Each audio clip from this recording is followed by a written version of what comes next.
Are you there? Yes, yes. Okay, yes, so sorry, question, the night before you were due to meet up, did you have a heated discussion on the telephone with Miss Heard about what was happening with James Franco, the scene she was doing with James Franco? Answer, I do not recall, but it is highly likely. Did I read that right?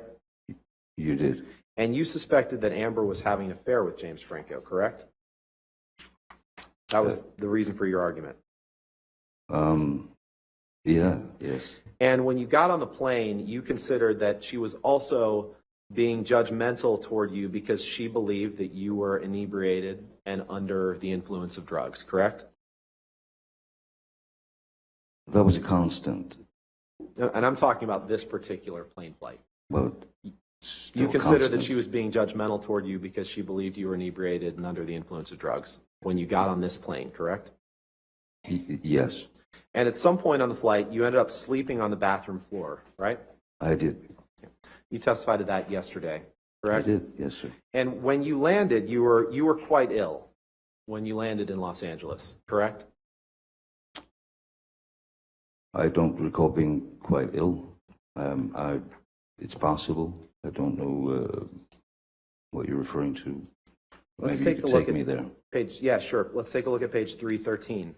Does that refresh your recollection that you were quite ill when you landed in Los Angeles?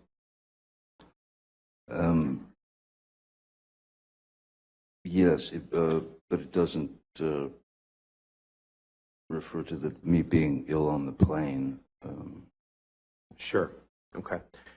We'll get to the plane ride in a few minutes. I thought we just did. Let's turn to Exhibit 236, please. These are text messages that you sent to Amber on May 25th, 2014, the day after that plane flight, correct? Okay. Yes, okay, yes. And in this email to Amber, the day after this plane flight, you write her and you say, once again, I find my place, sorry, start over. Once again, I find myself in a place of shame and regret. Of course, I am sorry. I really don't know why or what happened, but I will never do it again. I want to get better for you and for me. I must. My illness somehow crept up and grabbed me. I can't do it again. I can't live like that again. And I know you can't either. I must get better, and I will. For us both, starting today, I love you. Again, I'm so sorry, so sorry.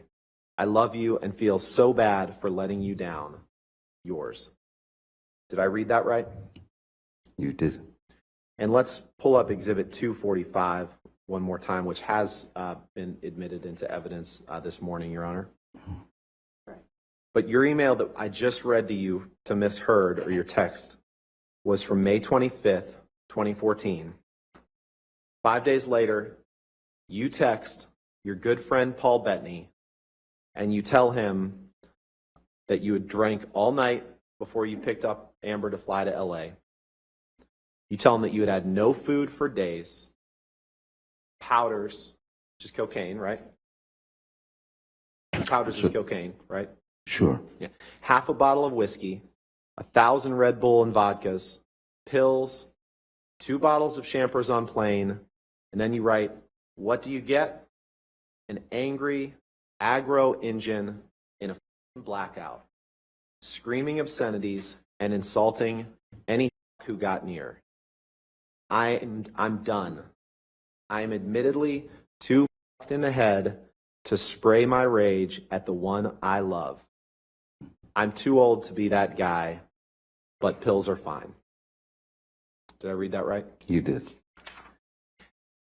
The 2 bottles of champagne on the plane, that was about, when you wrote 2 bottles of champagne on the plane, that was about the plane ride from Boston to LA, correct? Yes, it comes just after 1,000 cans of Red Bull. And at least parts of that plane flight, you were in a blackout, right? There's There's no reason you'd tell Paul Bettany that you were in a blackout if it wasn't true, correct? There are again, when I write something, when I write a text, especially if I'm in a particularly impassioned place. It's a canvas. It's a painting. Right. You And choose I your appreciate colors. that. That wasn't my question, sir. My question was very simple. Okay. Would you agree that at least on parts of that plane flight, you were in a blackout? No, I wouldn't agree that I was in a blackout. I Okay, would say let's that look at there's a page difference between 333 a of your- blackout and when you're on opiates. Let's look at page 333 of your transcript. You were asked a question, but parts of that flight are blacked out. Answer, apparently, but yes, apparently that is what I am saying to Mr. Bettany. Question, yes. Is there any reason why you would say that to Mr. Bettany if it were not true? Answer, probably not. Did I read that right? You did? And you would agree that on that flight you were very drunk and that you had taken drugs either before or during the flight, correct? I know that I knew that I was going to have a very ugly, I was going to end up with a very ugly situation with Amber, so Mr. I Depp, doubled up with respect, the, trying to respect the court's time and the jury's time, that was not my question. My question was I simply, understand. When you would take agree, 5 minutes to look for a you would document. agree, you would agree that on that flight you were very drunk and you had taken drugs either before or during or both. You would agree that you were very drunk on that flight, correct? I do not agree that I was very drunk on that flight. And you would agree that you had taken drugs either before or during that flight, correct? I had taken a double dose of the roxycodone, which is different than a blackout. But you don't agree that you were very drunk? I don't recall drinking a whole. You don't need to drink a whole lot when you're on those things. You don't have time. You just testified you weren't drunk on the flight, okay? I don't recall being drunk. No. All right, let's look at page 335 of your UK testimony. Okay, Mr. Roddenberry. You were asked a question. I want to make sure it is quite clear what you were saying about the Boston plane incident. You were very drunk. You had taken drugs either before or during or both. Do you agree with that? Answer, sure. For the purposes of getting through this, let's say yes. Everything you have said, I agree. Did Yes, I read that right? You did. I was caving in from. My question was simply, did I read that correctly, yes, Mr. Depp? I understand. And it's with the following 3 excerpts to be played. The first is the start of the audio through 1 minute.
That's your voice making those moaning sounds sound like an animal in pain, right, Mr. Depp?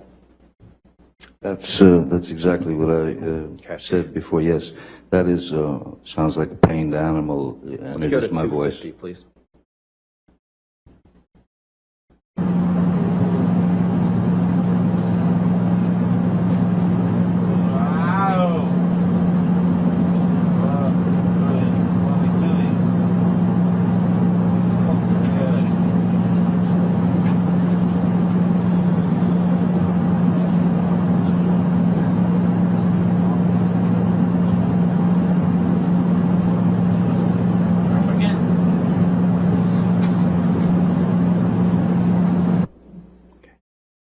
then let's go to play 9:30, please.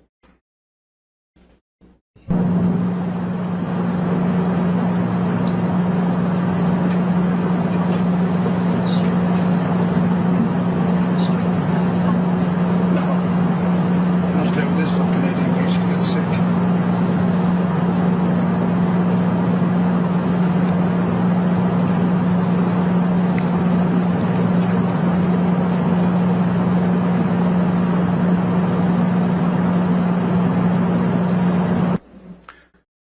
Mr. Depp, do you know who the male voice is who at around 9:41 says, no, I'm going to stay with this idiot in case he gets sick? You know whose voice that was? I didn't hear those words, Okay. but All right. yes, that's Jerry Judge, if you wanted me to answer that. That was Jerry Judge's voice. Okay. So you finish this flight. You send the text that we've seen to Amber. You send the text to Paul Bettany. And at some point after this, you decide that you want to go to detox. And you went to detox. You testified a little bit about it yesterday in August of 2014 in the Bahamas, correct? The recording of the plane noises is not from that flight, sir. Not my question. My question is, you went to detox in August 2014, right?